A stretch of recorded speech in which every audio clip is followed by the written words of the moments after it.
انسان اپنی نفسانی خواہشات کی عبادت کر رہا ہے۔ دیکھیے، ڈیزائر جو ہے یہ جب ذہن میں پیدا ہوتی ہے تو ایک خیال کی صورت پیدا ہوتی ہے۔ آدمی اس خیال کو قبول کرتا ہے اور اس پر اپنی سٹرگل کا آغاز کرتا ہے، اس خیال کو اپنے خیالات کے سلسلے میں داخل کرتا ہے، یعنی جو تھاٹ آئی ہے اس کو اپنے تھنکنگ پیٹرن میں اڈاپٹ کر لیتا ہے، اس کو کنٹینیو کر لیتا ہے، اس معاملے پہ سوچ بچار کو۔ جب ایک معاملے پہ لگاتار مسلسل سوچا جائے گا تو ایکشنز بھی اسی کے بموجب ہوں گے۔ تو ہوتا کیا ہے کہ خواہش آتی ہے اور آدمی اس کے حساب سے سوچنا شروع کرتا ہے اور پھر لاجیکلی اس کی سٹرگل میں چلا جاتا ہے۔ فار ایگزامپل، اگر کسی نے گاڑی لینی ہے تو لا آف اٹریکشن کو تو تھوڑی دیر کے لیے ایک طرف رکھیے، تو عام طور پہ لوگ جو کرتے ہیں کہ جب گاڑی کا خیال آیا تو اس کے پیچھے پڑ گئے اور اس کے بارے میں سوچنا شروع کیا، اور دوستوں سے بات کی، کچھ قرض لینے کی کوشش کی، کچھ ماں باپ سے ضد کی، کچھ اپنا جمع جتھا اکٹھا کیا، اور آخر کار جتنا بھی ایک وقت ان کو اس سٹرگل میں درکار ہوتا ہے، اس کے بعد آخر کار کمیٹیاں ڈال لیتے ہیں لوگ، اور پھر آخر کار گاڑی تک پہنچ ہی جاتے ہیں۔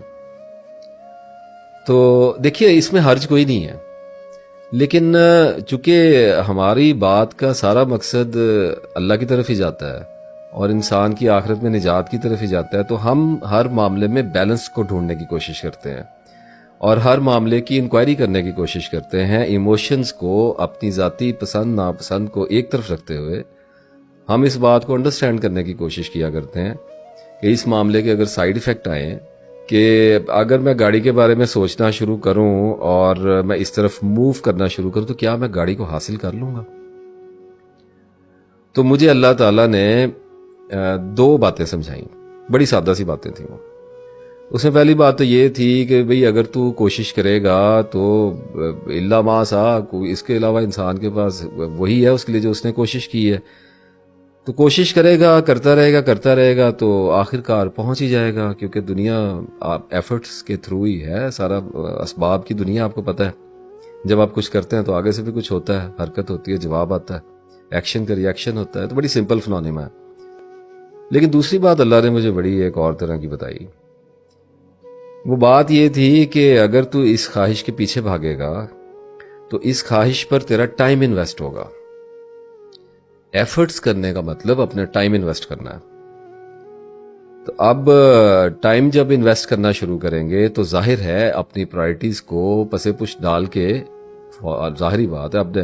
اللہ تعالیٰ کو پسے پش ڈالیں گے، اپنی عبادت کو پسے پش ڈالیں گے، اپنے ذہنی سکون کو پیچھے پھینکیں گے، اپنے بیوی بچوں کو دینے والے وقت کو پیچھے پھینکیں گے، اور کولو کا بیل بننے کی مزید کوشش کریں گے۔ یہی والے کام ہے نا، اور کیا کرنا ہے؟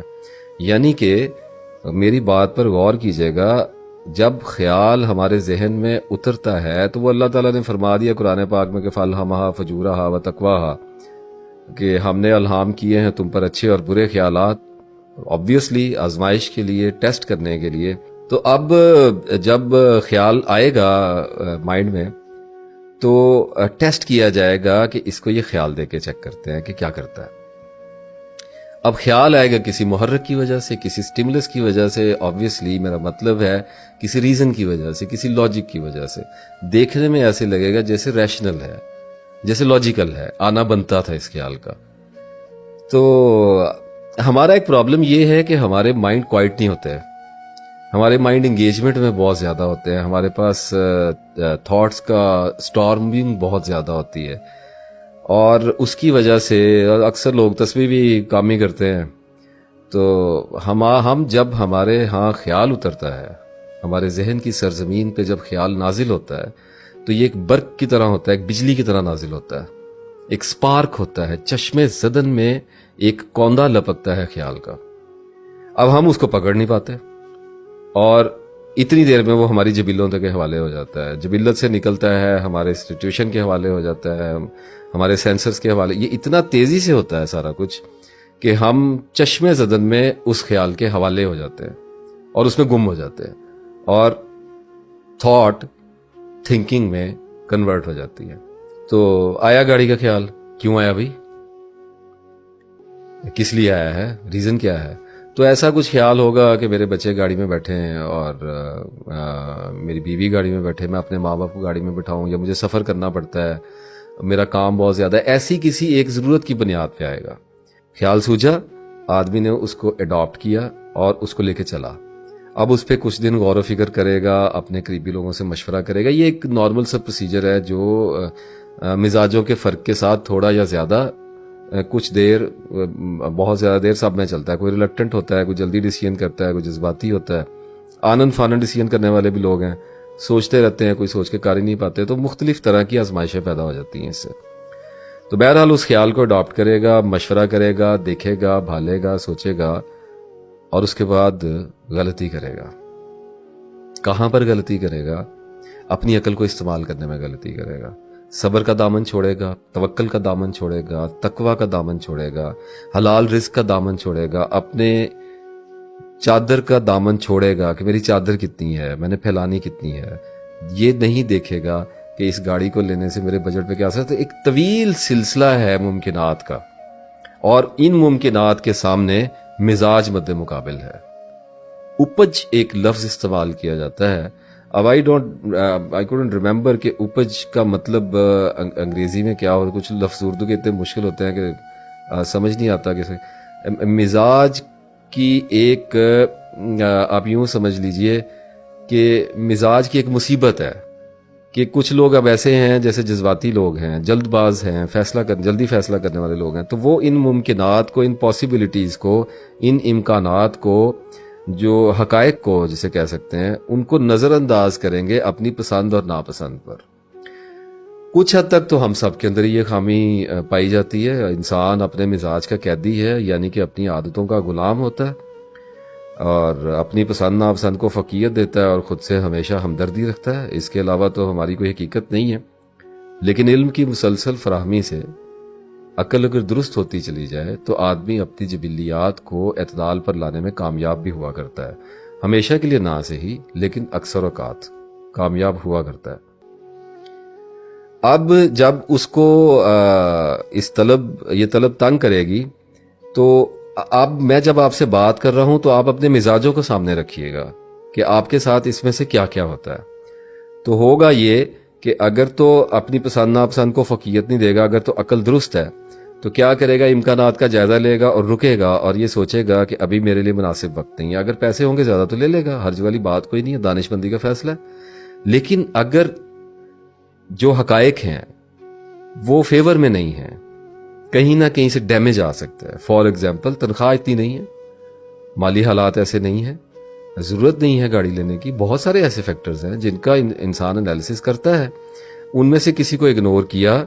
اور گاڑی لینے کے پیچھے پڑا، تو ایکشنز کا ایک سلسلہ شروع ہوگا، یعنی کہ بے وقوفیوں کا ایک سلسلہ دراز ہوگا۔ اس سلسلے میں